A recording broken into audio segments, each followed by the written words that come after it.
Hello there, everybody. I am Captain Jim Palmer, the Dream Business Coach. I'm the founder of the Dream Business Mastermind and Coaching Program, creator of Dream Business Academy, founder of No Hassle Newsletters, now my oldest business, which I started in 2007, have served over 1,400 small business owners in 9 countries. I still can't believe that. And host, most importantly today, of Dream Business Radio, now in its 10th year. So welcome to another fantastic live edition with my special guest, Travis Lee. Travis, how you doing today? Hey, Jim, I'm doing great. Glad to finally see you again. Glad we could connect. And it has 10 been a years on while. Podcast. You are like the old sage of this media, man. Well, you know, so what was funny is, so I started 10 years ago, actually 11 now. The years just keep going by. But when I got started, I want to say in 2011 or 12, I thought I was late to the game. Said, "Oh my God, There's hundreds of podcasts now. There's millions of them." Yeah. But anyway, quick, take care of a little business here, real quick, folks. This episode of Dream Business Radio is brought to you by the Dream Business Mastermind and Coaching Program. If you're an entrepreneur or a small business owner who's tired of slow to no growth in your business, if you're feeling overwhelmed, unfocused, and especially, as I always say, if you're interested in learning how to create multiple streams of revenue, something I've been very blessed with, and you want to check out this group at Dream Biz Coaching, dreambizcoaching.com. All right. Let me tell you about my guest, Travis Lee, and we'll dive right in. He is internationally known as an expert, or as the expert, in getting direct mail delivered, open, and read. Direct mail, folks. Oh, I don't have any here, but it's the real stuff, not the email stuff, right? As the co-founder and president of 3D Mail, Travis and his team generate huge returns for thousands of businesses each year who uses innovative and effective marketing strategies. His unique marketing methods have helped add millions of dollars in sales to a wide variety of businesses, from kitchen table run sole proprietors to national and multinational businesses, mailing millions of pieces of mail a year. And his techniques and strategies move seamlessly between business to business and business to consumers. Since 2008, he's created some of the most successful direct mail campaigns designed specifically to give small businesses and entrepreneurs a leg up against competition. When he isn't working, Travis likes spending time with his family, his wife, Jen, son, Carson, daughter, Whitney, and golden retriever, Kona. I love that's a cool name. And snow skiing, camping. He's up there in the Pacific Northwest. And I think I met Travis. I was just trying to remember this as we were going on. It was either 2008 or 2009. It was probably a super conference, a Glazer Kennedy, or I think you and your dad came to the first Peak Performers Mastermind with Lee Miltier and Bill Glazer. I don't know which one of those, but I think that's about the year we met. Yeah, for sure. It's been quite a while now, and then we started this direct mail company back then, and it's continued to grow. And happy to be here and share some thoughts on maybe what some people might think is a dead industry or a dead media. Once in a while, I'll be talking to either a client or a prospect, and they'll say, "Well, what are some of the things?" And I rattle off a bunch of things. One of them being direct mail. "Oh, I've tried that; it doesn't work." I said, "Well, tell me, what did you do?" "I did a postcard campaign." "How many did you send it out to?" They may give me a number, 6, 7, 800. And then what'd you do after that? "No, that was it. Didn't do anything." So it's we're talking about real campaigns. Anyway, my listeners, Travis, they always enjoy. By the way, how's your dad doing? How's Keith? He's great. We actually are still working together. He's kind of retired, kind of not. So he's kind of living that in-between lifestyle where he gets to scratch his itch in the business space, but still take off whenever he wants to go fishing. So he's actually right behind me in the office next to me. Yeah, the only time I ever see him on social media, he's fishing or camping or with the grandkids. So it looks like he's living a good life. Yeah, he's enjoying it right now. That's for sure. All right, so I want to get right into, my audience loves the nuts and bolts and strategies, but I also hear time and time again, I love the backstory, how somebody struggled or was born under a rock, now they're a millionaire, But how did you guys get into the direct mail industry? I'll give you the semi-short version. Okay. But you mentioned Bill Glazer earlier. Back in around the time you and I met, 2007-ish, we were in Bill Glazer's mastermind group. And we were mainly there for my father at the time. He had this business called American Retail Supply, and it supplied everything a store owner would need to run. Bags, boxes, bows, ribbons, showcases, lighting, cash registers, things like that. Oh, that's right. I remember that. And he grew that business using direct mail, while everyone else in his industry had outside sales reps who were pounding the pavement, sent throughout the city, throughout the state. And he said, there's got to be a better way to do this. So this is, mid 1990s, long before I ever come to work with him. But he's using this direct mail stuff, and he's sending like funny, weird stuff. He's sending real money, fake money. We're sending magic 8 balls to fill up events, right? We're doing all this weird stuff. Yeah. And people kept coming to us and saying, where do you get these ideas? How do you do this? What are you doing? And, we go down to the dollar store and we find inspiration, right? And I'll show you some of the stuff we're talking about here. I got some visuals for you, little and stuff like that. But fast forward to 2008-ish with Bill Glazer, we say, hey, we're thinking of starting a business where we teach people how to do this. We supply them with their wacky 3D mail stuff. And Bill and everyone else in the mastermind group said, well, you'd be crazy not to do this. There's a need for this. And here's a whole bunch of orders when you get up and going. So, I mean, we left with, 20 people saying, all right, we're with you on this. So, I mean, what a great community. I mean, the community that we were part of. Bill with his book and what he did with his men's stores, outrageous advertising that's outrageously successful, I believe was the name of his book. And so your dad, I'm not taking anything away from your dad and you, but you kind of learned that from Bill, right? Being in his groups. Yeah. Bill being in the menswear stores and my father supplying those exact type of stores, there was obviously a lot of synergy there. They bought from us, we bought from them. They did conferences together. And Bill was, right over there is my bookshelf. I've got both of Bill's books over there. They're one of our little Bibles. Yeah. And it just dovetails right in. So what he taught, what dovetailed directly into what we ended up doing and what we still do now. So direct mail, we're talking about, and I don't want to insult the intelligence of my audience, but so much of today's marketing is either, doing video, doing email, doing all this stuff online, but direct mail is stuff you actually get out of your mailbox, right? And one of my longtime clients with No Hassle newsletter said, it's the only way to get 100% deliverability, right? Because with email, you're like, man, you get 5%, you're a rock star these days. But so with direct mail, so your dad was mailing his information to potential customers and putting something in the envelope to make it more than just a sales letter, right? Exactly. So we would send things. I don't have any of those archaic ones now, but we would send, we would send foreign money just as a grabber, right? We would send real money. We would send. One of the things we did is we had 8 speakers at an event that we did, and we wanted to put people into a seat. We would send these magic 8 balls because we had 8 new magicians to come and teach you how to do. And these little, they were the ones we had as kids were this big. These ones were little tiny guys. But that's kind of the genesis of it. Was he was teaching all this, or he was doing this stuff, and now it's evolved into now we have things like these fake express envelopes. We've got bank bags that we actually put in the mail and send to people. We've got, I don't know if you can hear this. Here, we got these ringing business cards, right? When they ring, when they open. And so, it's fun, it's different, it's unique. It's stuff that your prospect or client doesn't see every day. That's the biggest thing. So when you started out, when your dad started out, I think you said you went to the dollar store or someplace like that, and you just looked for funny stuff that would be basically an attention grabber, right? Yes. And so then so the genesis of your business called 3D Mail, correct? That's the name? Yep, 3D Mail Results. You got it. So actually, why don't you say what 3D Mail stands for? I know it's probably obvious, but go ahead. How did you come up with that? Yeah, we actually mean 3-dimensional. Right. Okay. So, when you gave your example of I sent one postcard to 500 people and whatever, nothing happened, whatever happened. Well, that's what most people think of when they think of mail. A postcard, if you get credit card offers, right, they always come and they might get a little creative and put a little gold foil on it or put something on the outside, but it's usually just a flat piece of mail. So when we started this business, we said we've got to figure out a way to get our mail open, right? And so we started putting things into envelopes, right?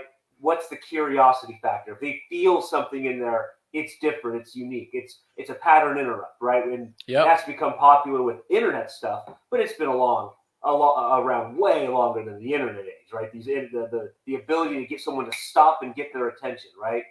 And so we have things called 3D mail inserts and grabbers. So these are things like the little feet, right?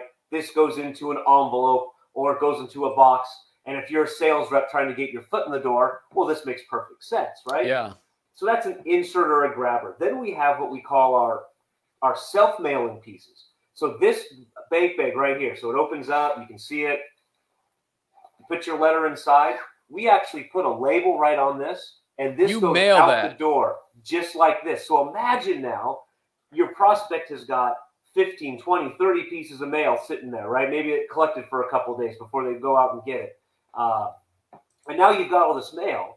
And which one are you going to open first? Are you going to open something that looks like this? Or are you going to open the regular credit card offer or the 2-for-1 dinner, right? That's what we're all about. Did you, I don't know who invented this, but another definition I've heard is lumpy mail. So it's because there's something in the envelope that's making the envelope look lumpy and therefore three-dimensional. And that's typically what you're going to open first, right? Yeah, so if you've heard of lumpy mail, 3D mail, dimensional mail, the other two are, I should probably check to see if they're copyrighted still. They were copyrighted 14 years ago when we started. So our version, we had to think, we didn't want to step on any toes, so we used 3D mail. But you're exactly right. And this goes, all the way back to the Gary Halbert days. And he would attach all kinds of stuff to letters, and he would send, little they called them tchotchkes back then, right? Yes. So, one time I got a little, the little travel sewing kits. I got it from Nightingale Conant to go to who was it? Zig Ziglar. Zig was coming to town, and they sent little sewing kits, right? And I forget what the whole premise was, but hey, if you get a snag in your jacket or your pants, you've got this to repair it. So make sure you show up, right? It was as silly as that, but it goes. That was 2004-ish. So. Gary Halbert, Dan Kennedy's my greatest mentor. Every one of his books is over there. His courses, God knows how much money I spent in that Kennedy world. But Gary Halbert was such a master. And of all the things that I've listened to now digitally, because I don't even know if I have a CD player in the house anymore. Yeah. But one of his famous mailings was what's called the dollar bill mailer.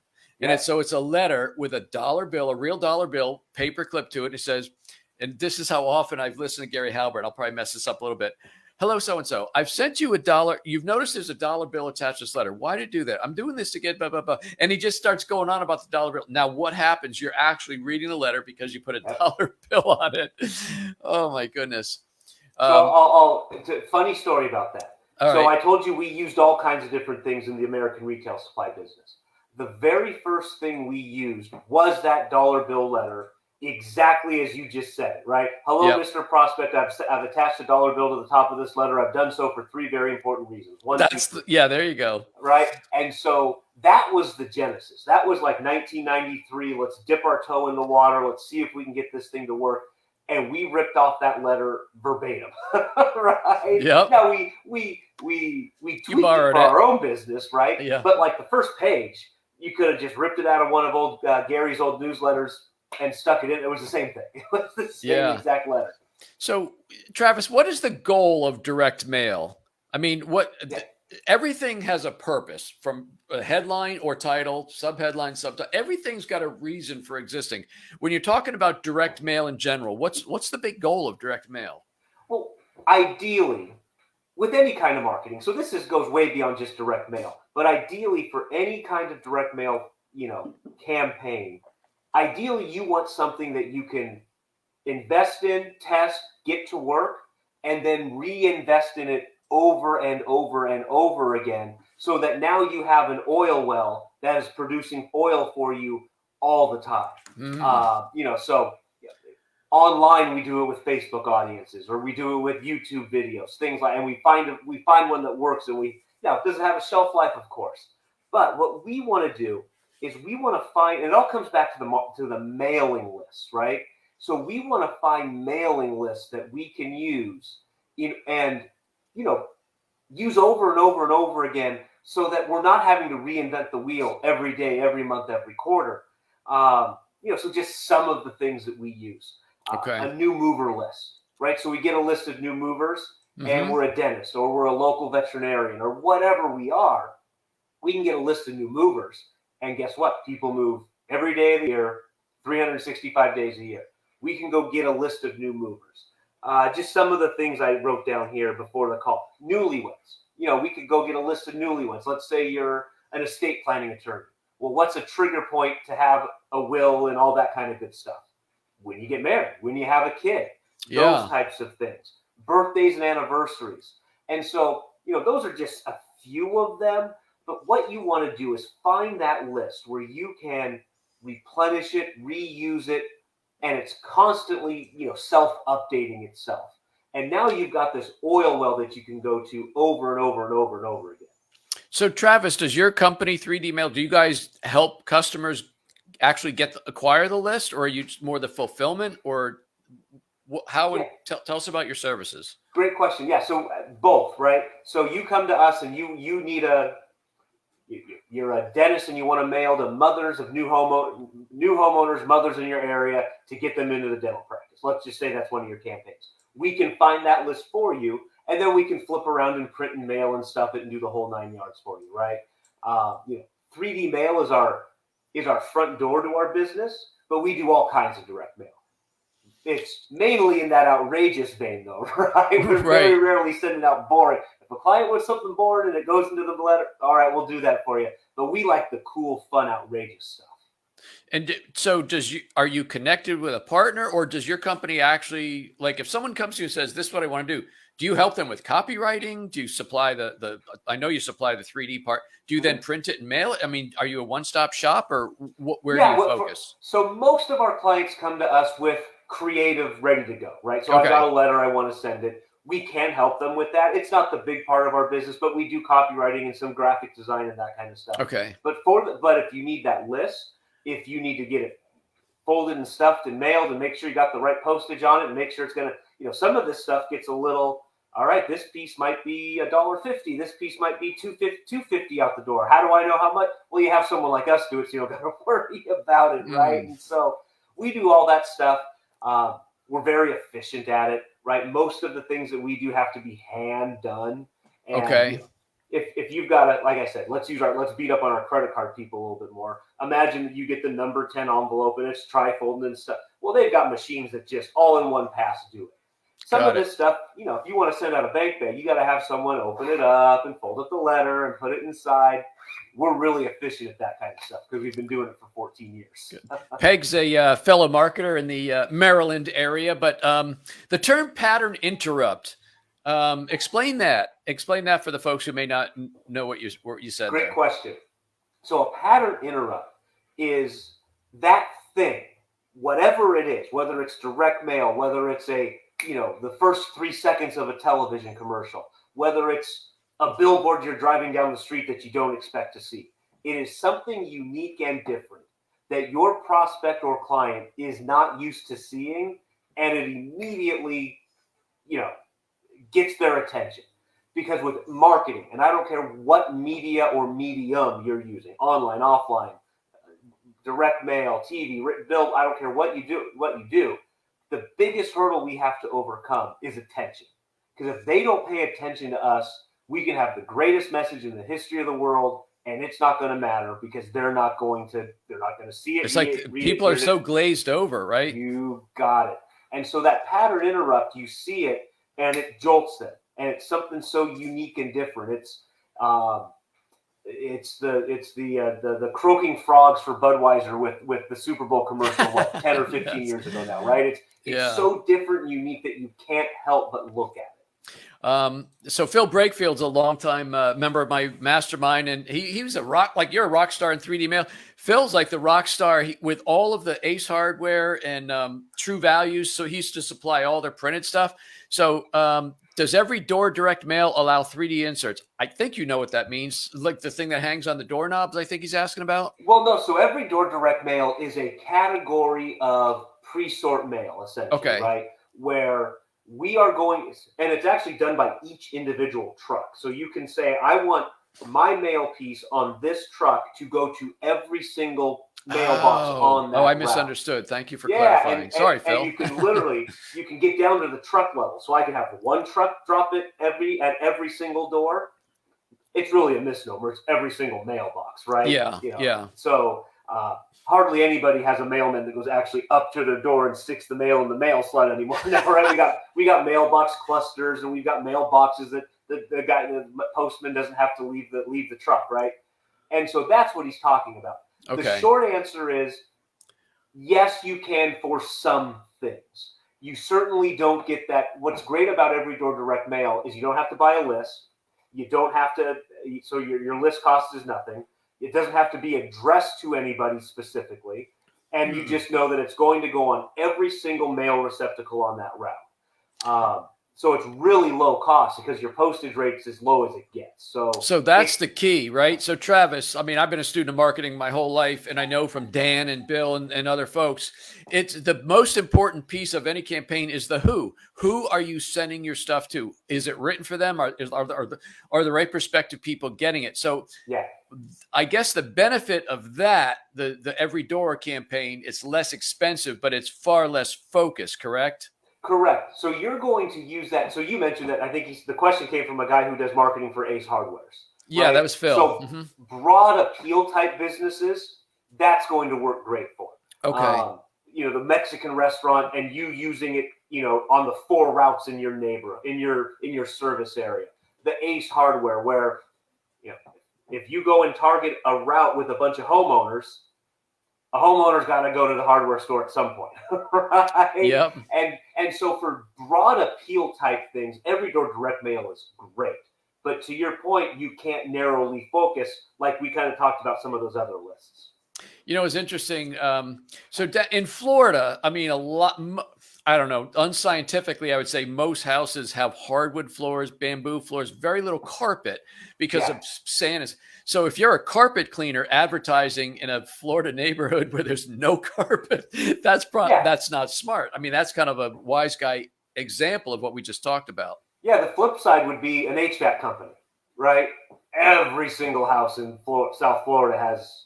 Oh my gosh, and pest removal. Yeah, so for those broad appeal stuff, that's going to work well. So you could take a list, let's say, spitballing here, let's say air conditioning units last 8 to 10 years. Let's go target neighborhoods that were built 8 to 10 years ago. So we can still kind of focus in, but now when we have that broad appeal, the delivery cost goes down so great that for those broad appeal companies, it can work really well.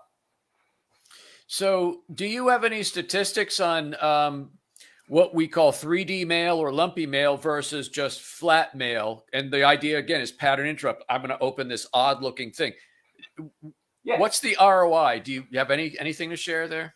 Well, it's a bit of a loaded question because so much of it depends on the who, to your point, the who's getting it, what are we sending? So I have a client, I'll give you a great example. I have a client, he's an attorney out in Texas, and they do a DWI. So they represent you when you get a DWI. Okay. Well, we talked about getting a list that's replenishable. We get every day we can get a list of everyone who got arrested for DWI. Talk about having instant need, instant ability, and then our exact target, right? So most DWI attorneys are going to put a billboard up and hope you see it as you drive by, or 15 years ago, they'd make sure they had the biggest ad in the yellow pages, that type of stuff. Well, we tested all kinds of different stuff with it. To his credit, he's testing and measuring, and we're tweaking, we're doing this and we're doing that. And for years, we sent out a piece of mail that looked very, very similar to this. Okay. It's with these fake express envelopes. We'd stick a letter inside, and it did well. We actually took we took his book. So not really a book, but not quite a booklet, right? It's about 54 pages, and it's kind of like our buddy Mike Capuzzi's doing. Yeah, shucks. Exactly. You're exactly right. You're exactly right. Well, we started putting his little pamphlet book in here, and it increased his cost, but his response rate went up dramatically.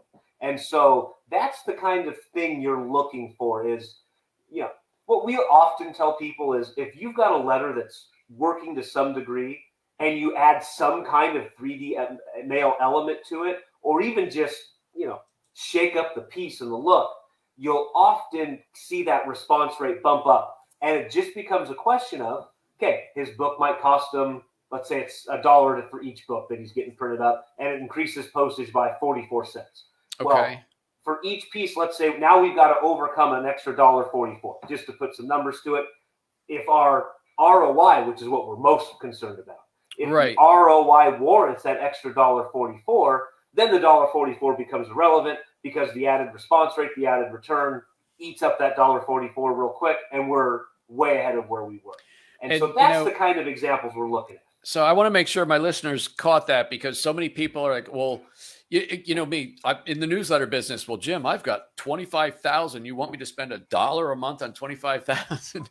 And so it's the question of what's the investment. So if it is 25,000, or let's say $1 a customer, but every time you mail that, you get $1.10 or $1.20 or $2 back. Yep. It's like, keep mailing that all day long, right? It is about the ROI and not the cost of doing it.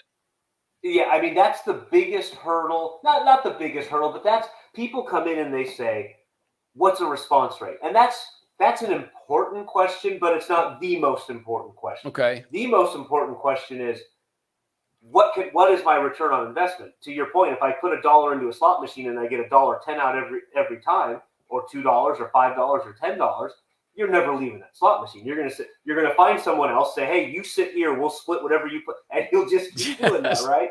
And so the ROI, so you got to imagine, if I'm selling something that costs $10, well then I have to have a lot of response rate to make the math work for buy one. Yeah. If I'm selling something that has a sale of $5,500, well now I need my response rate is inconsequential compared to the guy that has a $10 price target, right?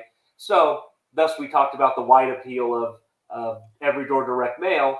For Ace to make that work, they probably have to do big numbers, because they don't know if the guy walking through the door is going to spend $6 on screws and nuts and bolts, or if they're going to come through and need $8,000 worth of plumbing equipment. Right.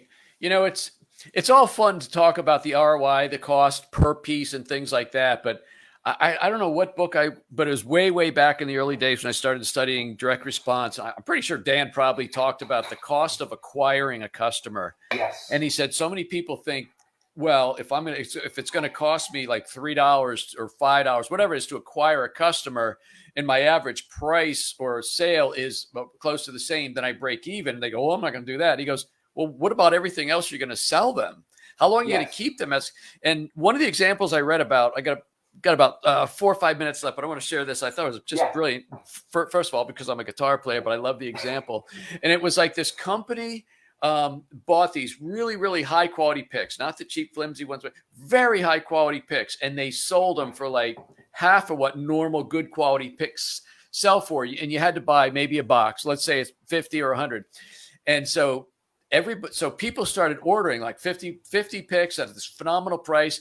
And they were basically breaking even or even losing a little bit of money on the sale of this box of picks. And so the question is, well, why would they do that? Because they now have a list of guitar players who go through 50 picks at a time. It turned out it was a custom guitar manufacturer, not a big one, but somebody who did custom guitars, made big bucks. It's like, well, how do I acquire a list of absolute guitar players who do spend money? And that was what they came up with. I thought that was brilliant. That is a perfect illustration of what we're talking about here, right? The value for the vast majority of customers, the value of the business is the list of known buyers that you have. That's where the value is. There are some industries out there where you might get one bite at the apple. Mortgage brokers certainly have a much longer lead time between a house purchase or a refinance or something like that. Some of our attorneys, we have to be, my DWI attorney for the most part, has to be profitable on that first leg, because you'd rather they not get a second or a third or a fourth DWI, right? Now, there is other practice areas that he could get into, and there are some cross-selling opportunities, but you are 100% right. For, I'm guessing 80-ish, if not 90-ish% plus of businesses out there, the value's in the repeat business. The value is in that list repeat of buyers. Referral business. I want to jam one more question here to our little time.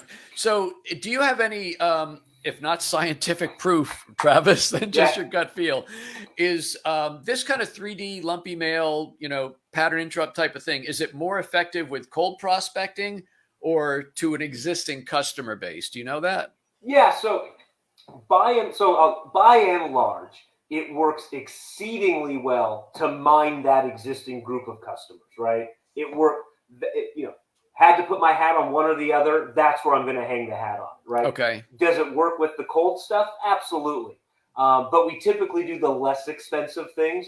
So the book, for example, I gave you the example just a couple minutes ago. On the grand scale of things, that's not a very big expense for a 3D mail piece, but it's 3D mail, right? So again, if I had to pick one and was going to use it somewhere, I would use it for cross-sell promotions, upsell promotions, lead conversion. So they don't necessarily need to be existing customers, but they're the suspects sitting on your list that haven't converted. They work exceedingly well there. So if you do lead generation marketing and you do follow up with it, again, gun to head, I'd say try it there. That's where you're going to have the best bang for your buck.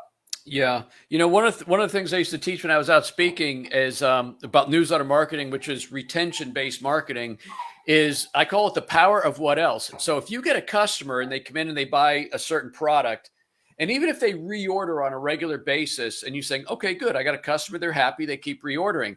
And I'm like, what about the other things? Right? I don't know too many businesses that don't sell multiple products or different services or whatever.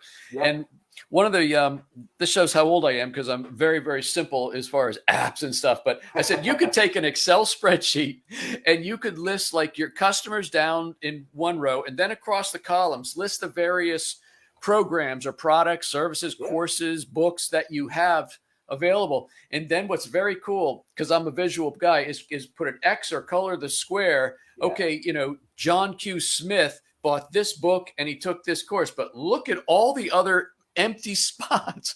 Yeah. And so that's why I'm saying you have to stay in front of your customers, clients, patients, etc., with a newsletter and or through direct mail. Do you like that example, or is that just very simple? But it's so true. I mean, it goes, your first day of marketing class, right, is why do you not offer peanut butter to everyone who bought jelly? But we forget it. I mean, we really do. And so those opportunities, again, the vast majority of businesses have other opportunities to sell. They have referral opportunities, right? They've got all the ways that we can grow. How can we get that one little, seedling to grow and sprout and drop other seedlings and grow and sprout and keep going, right? Yeah. Well, I got to agree with Phil, Mr. Ace Hardware and stuff. You really know your stuff. Thank you so much for coming on. And I know we just scratched the surface. Oh, yeah. But folks, Travis, his father, Keith, Travis and Keith Lee, who started this company, they really know direct mail. They obviously know the 3D, the lumpy stuff mail. They know how to do the pattern interrupt and get your stuff noticed. So what's a good website? Where should they connect with you, Travis? The best place to go is to go get my free book. And you'll actually see what we do. Hey, I see Craig there. Hey, Craig, I've known Craig forever. Mr. GKIC of Southern California. You and I met, right? So best place to go is to get my free book because we practice what we preach. So I'm going to send you a book. It's completely free. And then you'll get some direct mail behind it. You'll see how it goes. So go to 3dmailresults.com/book. The number 3, the letter D, mailresults.com/book. Okay. And if you didn't send me that in our email, you can text that to me or put it in the chat when we're done here because I need to put it in the show notes and I didn't write it down. That's all right. I can do that for you. That's easy. All right. Peg is an action taker. She's getting your books. So there you go. Peg, we'll get it in the mail for you today. It'll be stuffed right in there between all the Jim Palmer books. Okay, Peg. There you go. So, Travis, thank you so much, man. I really appreciate your time today. Perfect. Thanks for having me, Jim. Great to reconnect. And let's not maybe wait 5 or 6 years again before we chat. I know. Hey, folks, that wraps up this very special and highly informative interview with my guest, Travis Lee. I highly recommend you connect with him, follow him, and learn from him at the URL that he gave you. I cannot repeat it right now. You can connect with me at getjimpalmer.com. That's my home base. If you're interested in joining about, right now, 28 other smart entrepreneurs in the Dream Business Mastermind, go to Dream Biz Coaching, dreambizcoaching.com. Remember, you can get free copies of all 6 of my books. Actually, there's 7, but I didn't have the custom framing redone done after I launched Just Say Yes, but that's what that's about. Anyway, you can get those at Amazon in the form of Kindle, at Barnes & Noble, and of course the iBookstore. But until this time next week, another fantastic interview. I'm Captain Jim Palmer, the Dream Business Coach. You take good care. Thanks, Travis. Thank you, Jim.